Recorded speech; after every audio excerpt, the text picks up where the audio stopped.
তুলা রাশি জাতক ও জাতিকাদের 2024 জুলাই মাস কেমন যাবে তারই বিস্তারিত আলোচনা করব।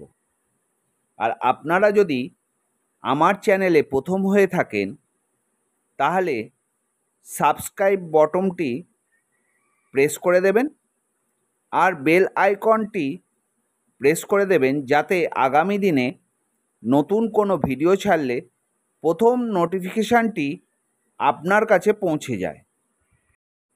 এটা একটা জেনারেল প্রেডিকশান। এই পৃথিবীতে সমস্ত তুলা রাশির জাতক ও জাতিকাদের জন্য প্রযোজ্য। এটা কারুর ব্যক্তিগত চার্ট নয়। আপনারা যদি ব্যক্তিগত জীবনে কি হবে জানতে চান তাহলে আমার প্রোফাইলে ফোন নাম্বার দেওয়া আছে, আমাকে ফোন করতে পারেন। অনলাইন পরিষেবা আমি দিয়ে থাকি।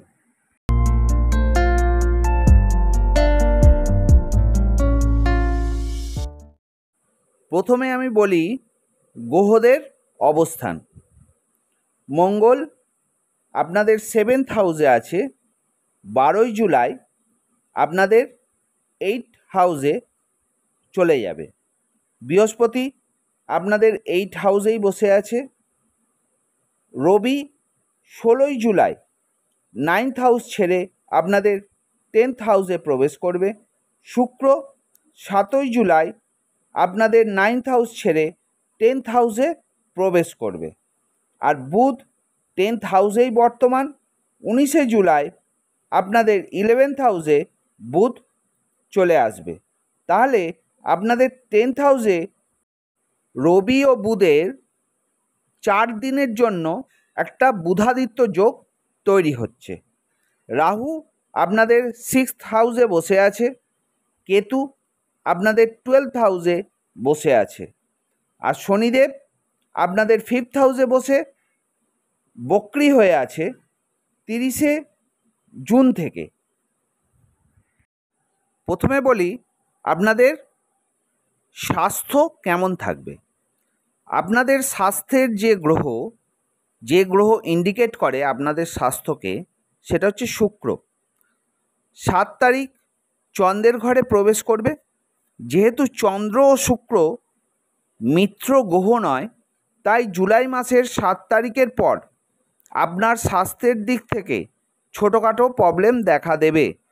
আপনারা একটু স্বাস্থ্যের প্রতি যত্ন নেবেন। স্বাস্থ্যের অবনতির যোগ রয়েছে। বিবাহিত জীবন, ব্যবসা ও অর্থপ্রতি গ্রহ মঙ্গল নিজ রাশি ছেড়ে অষ্টম ঘরে প্রবেশ করছে 12ই জুলাই। আর এই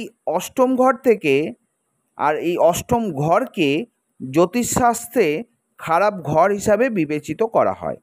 এই অষ্টম ঘরে আগে থেকে আপনাদের খারাপ গ্রহ বৃহস্পতি বসে আছে। আর এই বৃহস্পতি আপনাদের রোগ, ঋণ ও পরিশ্রমের গ্রহ। তাহলে কি হতে পারে আপনাদের? বিবাহিত জীবনে 12ই জুলাইয়ের পর অ্যাডজাস্টমেন্টের অভাব দেখা দেবে। স্বামী ও স্ত্রীর মধ্যে ছোটোখাটো ঝামেলা সৃষ্টি হতে পারে। মান ও অভিমানের পালা চলতে পারে। সংসারে সুখ বিঘ্নিত হতে পারে।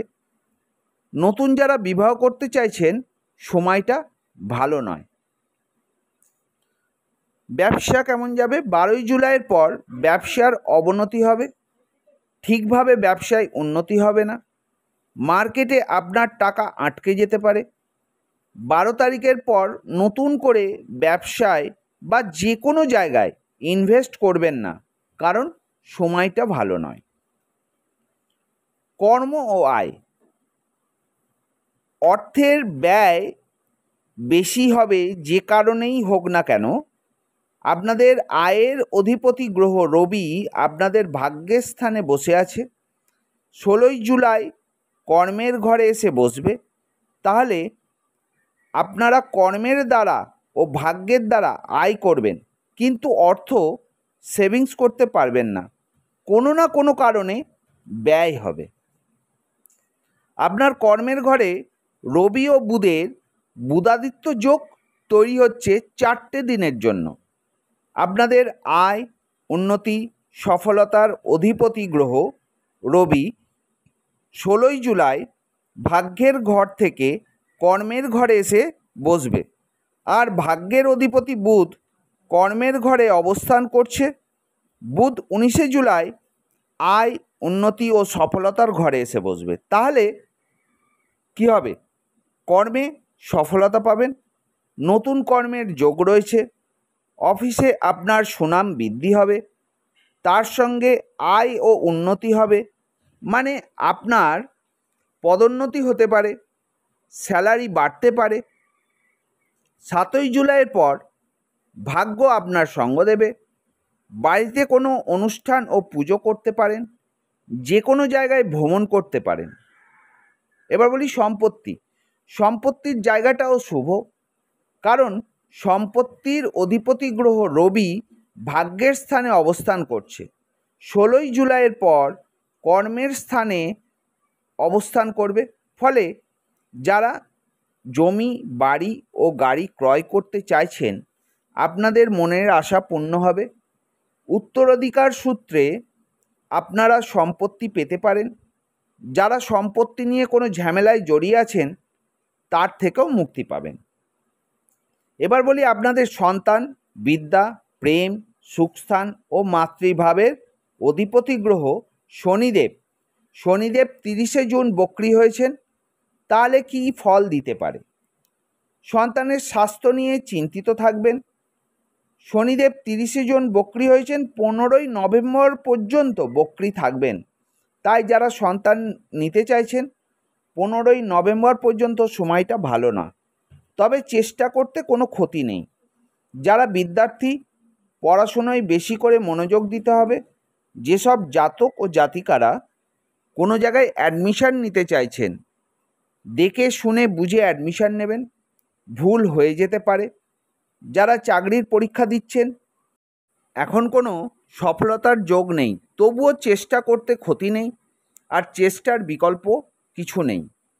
প্রেমের ক্ষেত্রে মনোমালিন্যের যোগ দেখা যায়, নতুন প্রেমের যোগ নেই। মায়ের শরীর ভালো থাকবে না, আপনার মাকে নিয়ে চিন্তিত থাকবেন। মায়ের সঙ্গে সম্পর্কের অবনতি ঘটবে। মায়ের দিক থেকে কোনো অ্যাসেট পাবার যোগ নেই। আপনার বাবার স্বাস্থ্যেও মাঝে মধ্যে ছোটোখাটো অসুবিধার যোগ দেখা যায়। রাহু আপনাদের 6th হাউসে বসে আছে, আর এই 6th হাউস রোগ ও ঋণকে ইন্ডিকেট করে।